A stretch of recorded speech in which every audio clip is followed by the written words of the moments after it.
삶과 죽음의 윤리 단원입니다. 이 단원에서는 모의고사나 수능에 평소에 일반적으로 한 두 문제 정도가 출제가 됩니다.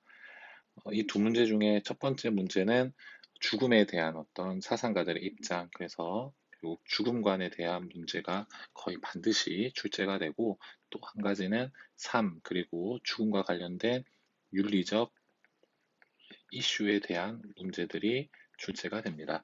그래서 앞으로 먼저 여러 사상가들의 죽음관을 좀 살펴볼 텐데, 죽음관은 크게 동양과 서양으로 나누어서 볼 수가 있습니다. 우리가 다들 알다시피 이 동양 사상은 유교, 그리고 불교, 도교, 이 세 가지로 나눠볼 수 있는데, 각각의 죽음관이 비슷한 측면도 있지만 조금씩 다른 측면도 있습니다. 그래서 유교, 불교, 도교에서 생각하는 죽음이란 어떤 의미를 가지는 것인지를 좀 하나씩 살펴볼 예정이고, 서양 같은 경우에 있어서는 그 죽음관이 아주 상당히 다양합니다. 가장 대표적으로 플라톤이라든지 에피쿠로스, 그리고 실존주의 사상가들, 이러한 사상가들의 죽음관에 대해서 하나씩 살펴보도록 하겠습니다. 어, 죽음 또는 삶과 관련된 윤리적 이슈도 여러 가지가 있는데, 쉽게 생각해서 우선 이 삶과 관련된 윤리적 이슈를 생각을 해보면, 대표적으로 최근에 가장 좀 많이 나오는 것들 중에 하나가 어, 어떤 생식 보조술 같은 것들, 어, 삶이라는 것은 태어나는 것을 의미하겠죠. 그렇죠? 그래서 태어나는 것, 그래서 아이를 출산하는 것과 관련해서 사용되는 생식 보조술에는 어떤 윤리적 의미가 있는가? 또는 누군가는 이렇게 생식 보조술을 통해서 아이를 낳으려고 하지만, 또 누군가는 이 아이를 이렇게 인위적으로 없애려고 하는 시도를 하기도 합니다. 그런 걸 우리는 임신 중절이라고 하기도 하고 낙태라고도 얘기를 하죠. 그래서 이러한 문제에서는 어떤 윤리적인 함의가 있는지를 살펴볼 수가 있습니다. 그리고 죽음과 관련된 여러 윤리적 이슈 중에는 최근에 가장 많이 나오고 있는 것이 안락사 문제, 그리고 자살 문제, 또는 뭐 죽음의 기준과 관련된 문제. 이 죽음의 기준과 관련된 문제는 결국은 죽음의 기준을 뇌사로 볼 것이냐, 심폐사로 볼 것이냐의 문제인데, 이러한 각각의 문제에 대해서 하나씩 살펴보도록 하겠습니다.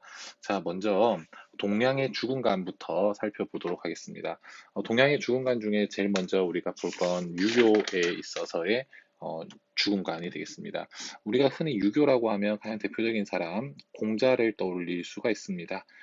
공자 또는 맹자, 순자, 다들 뭐 비슷한 죽음관을 가지고는 있지만, 거의 이 죽음관과 관련돼서 유교의 입장이 나올 때에는 이 공자의 텍스트가 가장 많이 이렇게 출제가 된다라는 점을 좀 알고 접근을 하면 좋을 것 같습니다.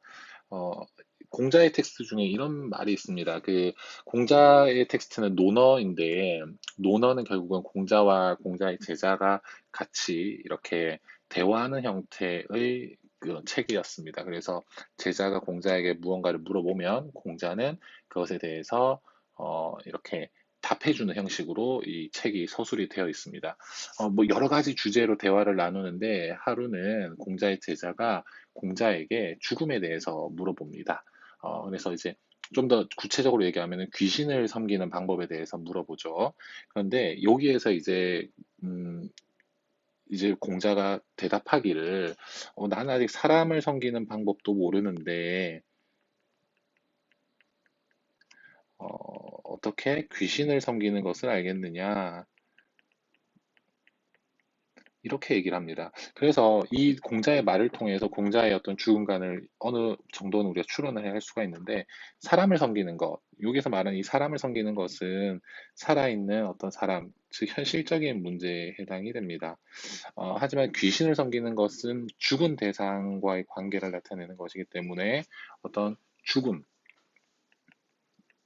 해석을 할 수가 있습니다. 공자의 말을 통해서 알 수 있듯이 결국 공자는 귀신을 섬기는 것보다는 사람을 섬기는 것을 좀 더 우선시했습니다. 그 말은 현실과 죽음 중에서 현실에 좀 더 관심을 가졌다라고도 해석을 할 수가 있습니다. 결국 공자 같은 경우에 이 현실은 어떤 현실 살아있는 동안 도덕적으로 살아가는 것, 도덕적인 삶을 의미한다라고 볼 수가 있고, 그리고 죽음이라는 것은 결국은 죽고 난 이후 우리가 도덕적인 삶을 다하고 난 이후의 상황이다라고 해서 어, 죽음에 대해서 어떤 너무 지나치게 죽음에 관심을 두는 것에 대해서는 일정 부분 경계를 했지만 그래도 애도의 대상으로 보기는 했습니다.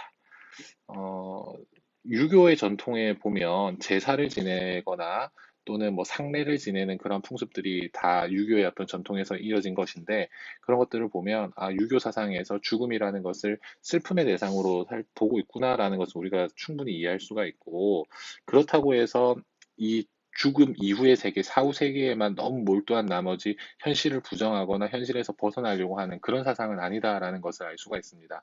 그래서 좀 우리가 유교의 주근관에서 한 가지 또 다른 예로 한번 생각해 볼 수 있는 게, 뭐 임진왜란이라든지 어떤 국난을 맞이했을 때 선비들이 보여주었던 우리나라들의 어떤 선비들의 삶을 한번 생각을 해보면 유교에서 생각하는 이상적인 어떤 삶의 모습이 잘 그려지는데, 어, 도덕적인 삶을 살기 위해서 때로는 죽음을 마다하지 않습니다. 그래서 내가 나의 어떤 윤리적인 이념을 지키기 위해서 기꺼이 죽음을 선택하는 그런 경우도 많이 있죠. 그래서 그런 모습을 봤을 때 유교에서는 죽음과 어떤 현실의 도덕적인 삶 중에서 이 도덕적인 삶을 훨씬 더 강조한다. 하지만 이 죽음이라는 것에 대해서 슬픔의 대상으로 여기고 죽음에 대해서 어떤 슬퍼하는 마음을 가져야 된다. 또는 예의를 갖추어야 된다라고 생각을 했습니다.